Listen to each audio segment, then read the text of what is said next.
This is Friday of 14 Pentecost, and our psalm is Psalm 40. I waited patiently upon the Lord. God stooped to me and heard my cry. God lifted me out of the desolate pit, out of the mire and clay. God set my feet upon the high cliff and made my footing sure. God put a new song in my mouth, a song of praise to our God. Many shall see and stand in awe and put their trust in the Lord. Happy are they who trust in the Lord. They do not resort to evil spirits or turn to false gods. Great things are they that you have done, O Lord my God. How great your wonders and your plans for us.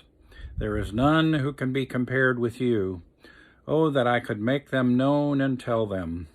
But they are more than I can count. In sacrifice and offering you take no pleasure. You have given me ears to hear you. Burnt offerings and sin offerings you have not required. And so I said, Behold, I come. In the roll of the book it is written concerning me. I love to do your will, O Lord. Your law is deep in my heart. I proclaimed righteousness to the great congregation. Behold, I did not restrain my lips, and that, O Lord, you know. Your righteousness have I not hidden in my heart. I have spoken of your faithfulness and your deliverance. I have not concealed your love and faithfulness from the great congregation. You are the Lord.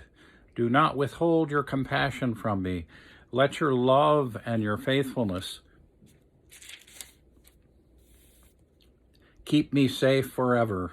For innumerable troubles have crowded upon me. My sins have overtaken me, and I cannot see. They are more in number than the hairs of my head, and my heart fails me.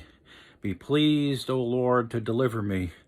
O Lord, make haste to help me. Let them be ashamed and altogether dismayed who seek after my life to destroy it. Let them draw back and be disgraced, who take pleasure in my misfortune. Let those who say, Aha, and gloat over me be confounded, because they are ashamed.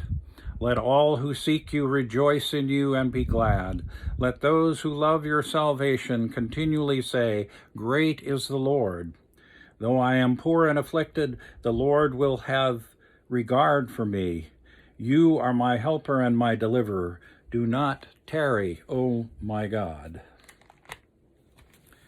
And our first of two readings is from the Acts of the Apostles. And this is chapter 15, verse 12 through 21. The whole congregation kept silent and listened to Barnabas and Paul as they told all the signs and wonders that God had done through them among the Gentiles. And after they had finished speaking, James replied, My brothers, listen to me. Simeon has related how God first looked favorably on the Gentiles to take from among them a people for his name. This agrees with the words of the prophet, as it is written, After this I will return, and I will rebuild the dwelling of David, which has fallen. From its ruins I will rebuild it. I will set it up so that all other peoples may seek the Lord, even all the Gentiles over whom my name has been called. Thus says the Lord, those who have been making these things known from long ago.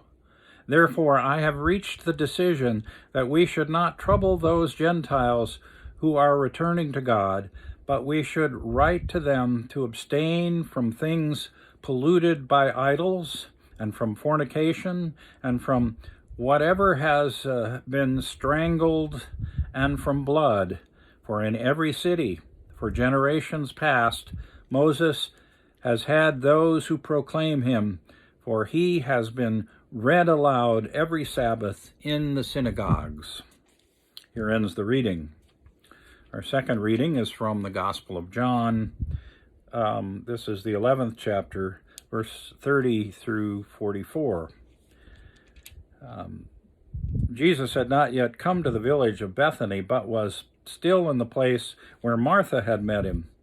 And the Jews who were with her in the house, consoling her, saw Mary get up quickly and go out, and they followed her because they thought that she was going to the tomb to weep there.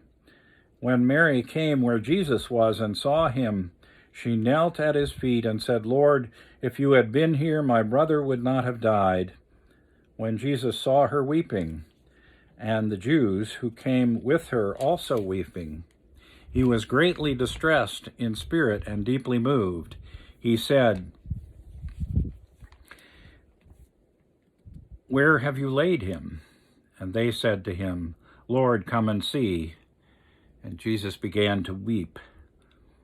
So the Jews said, "See how he loved him." But some said, "Could not he have opened the eyes of the blind, have kept this man from dying?" Then Jesus, again greatly disturbed, came to the tomb. It was a cave, and a stone was lying against it. And Jesus said, "Take away the stone." Martha, the sister of the dead man, said to him, "Lord, already there is a stench, because he has been dead for 4 days." And Jesus said to her, "Did I not tell you that if you believed, you would see the glory of God?" So they took away the stone. And Jesus looked upward and said, "Father, I thank you for having heard me. I know that you always hear me, but I have said this for the sake of the crowd standing here, so that they may believe that you sent me." And when he had said this, he cried with a loud voice, "Lazarus, come out." And the dead man came out, his hands and feet bound with strips of cloth, and his face wrapped in a cloth. And Jesus said to them, "Unbind him and let him go." Here ends the reading. And the collect for today is collect for Proper 18. Grant us, O Lord, to trust in you with all our hearts. For as you always resist the proud who confide in their own strength, so you never forsake those who make their boast of your mercy. Through Jesus Christ our Lord, who lives and reigns with you and the Holy Spirit, one God, now and forever. Amen. And we say our prayers for those who are suffering from coronavirus, and for those who have died from coronavirus, and for those who have died today, and for our own dead. For me, that's Larry and Marion, Russell, Joseph, Betty, and Barbara, and for all our forebears.